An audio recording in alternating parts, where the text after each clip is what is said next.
Guys, sinong nakakaalala sa mga lingkod ng Diyos na tinapon sa apoy na horno? Isang mapagpalang araw sa inyong lahat. Sana ang kwentong ating marinig ay nagbigay sa atin ng kalakasan. Tara ating pakinggan. Ang pagtapon sa apoy. Panimula.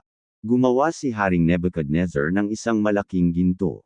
Rebulto. Tinawag niya ang lahat ng opisyal ng kanyang kaharian na dumating sa pagtatalaga ng gintong rebulto. Ginawa niya, Daniel Kapitulo 3. May isang lalaki siyang nagpahayag sa lahat, at kapag ikaw marinig ang tunog ng mga instrumentong pangmusika, mahulog, bumaba at sumamba sa gintong rebulto. Mga taong, huwag magpatirapo at ang pagsamba ay magiging agad na itinapon sa nagniningas na pagan. Kaya nang marinig ng mga tao ang tunog ng mga instrumentong pangmusika, lahat sila ay nahulog at sumamba sa gintong rebulto. Muli, isang bagong utos ang isinusulat ko sa inyo, bagay na tunay sa kanya at sa inyo, sapagkat ang kadiliman ay lumilipas, at ang tunay na ilaw ay lumiliwanag na. Ang nagsasabing siya'y nasa liwanag at napupuot sa kanyang kapatid, ay nasa kadiliman pa hanggang ngayon. Ang umibig sa kanyang kapatid ay nananahan sa liwanag, at sa kanya'y walang anumang kadahilanang ikatitised.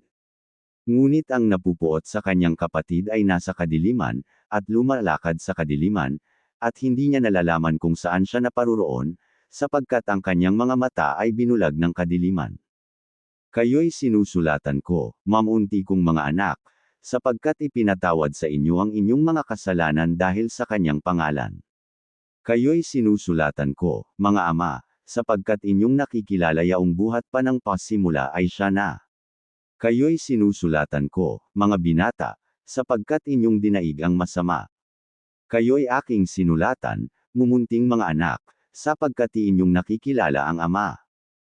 Kayo'y aking sinulatan, mga ama, sapagkat inyong nakikilala yaong buhat pa ng pasimula ay siya na. Kayo'y aking sinulatan, mga binata, sapagkat kayo'y malalakas, at ang salita ng Diyos ay nananahan sa inyo, at inyong dinaig ang masama.